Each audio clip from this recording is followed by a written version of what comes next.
Hello everyone and welcome. I am currently surrounded by VTEC. There's VTEC in this S2000, in this Honda Accord, and in this Honda Civic Type R engine in front of me. So in this video we're going to be getting into what is VTEC and how does it work. Now in order to understand VTEC we need to understand engines, and engines need at least three things to function. They need air, they need fuel, they need compression, and in the case of gasoline engines like this Civic Type R engine, you also need a spark. Now VTEC deals with the air portion of this equation of those four things that the engine needs. So now we know what an engine needs, and it operates on four strokes. So the first stroke is intake, where the piston moves down and it pulls in air and fuel. The second stroke is compression, where that piston moves up and it compresses that air and fuel mixture. The third stroke is the power stroke, where a spark plug ignites that air and fuel mixture, pushing the piston down.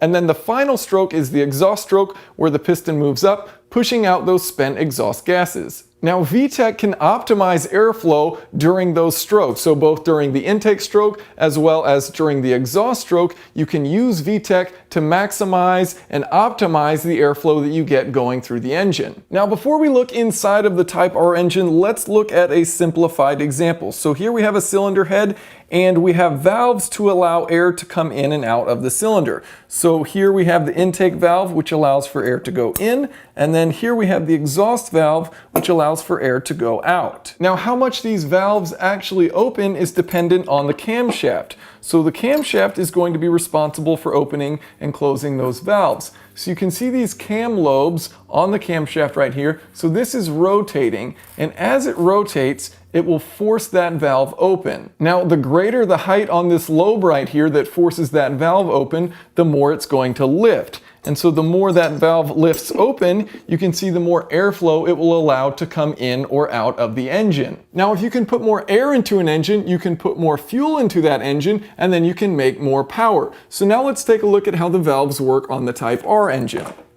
So here we can see two different camshafts, this rod running along right here and right here. And a traditional camshaft will look like this one right here, where you have just a single cam profile that is used to open and close the valves, versus a VTEC camshaft, which you have right here, which has multiple profiles of different heights and different lengths that will open and close those valves. So here we can see the VTEC camshaft, and here are the two valves that this camshaft is responsible for opening and closing.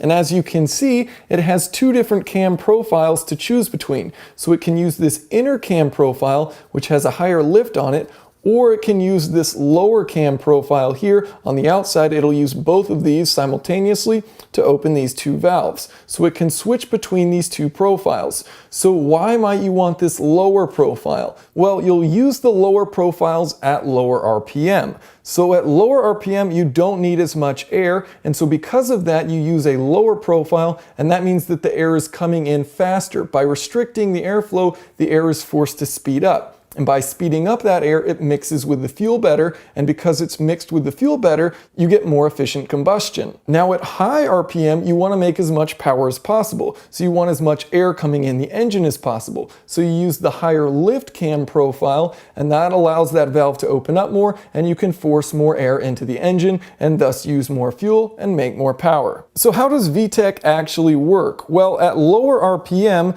this outer profile, as mentioned, will be responsible for opening and closing the valves. And it does that by pushing these outer rocker arms down.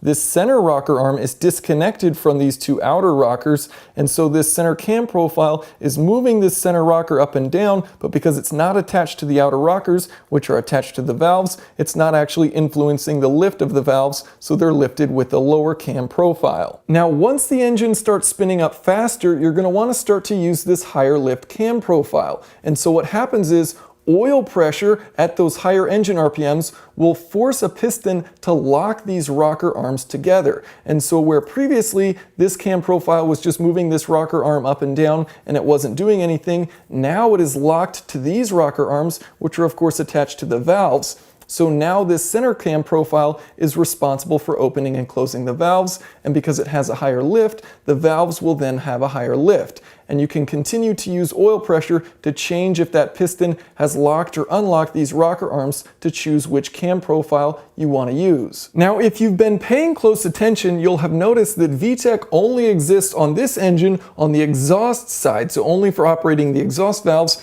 versus the intake valves up top, which just have a single cam profile, different from many of Honda's previous performance engines, which have VTEC on both the intake and the exhaust. So why in this case is there VTEC only on the exhaust side? Well, the reason is that this engine is turbocharged, as you can see right here. So the turbocharger makes it really easy to force air into the engine. It's easy to get that air in without using that extra lift profile. But then once you've had combustion occur and those gases have expanded, you have a really high pressure in that cylinder. And so by using the higher lift profile, it's easier to force those exhaust gases out. And the other thing you have to work against, not only do you have that higher pressure after combustion, you also have to force that air through a turbocharger. So by using the higher lift profile, it's easier for that airflow to move out, move through the turbocharger and out the exhaust. Thank you all so much for watching, and if you have any questions or comments, of course, feel free to leave those below.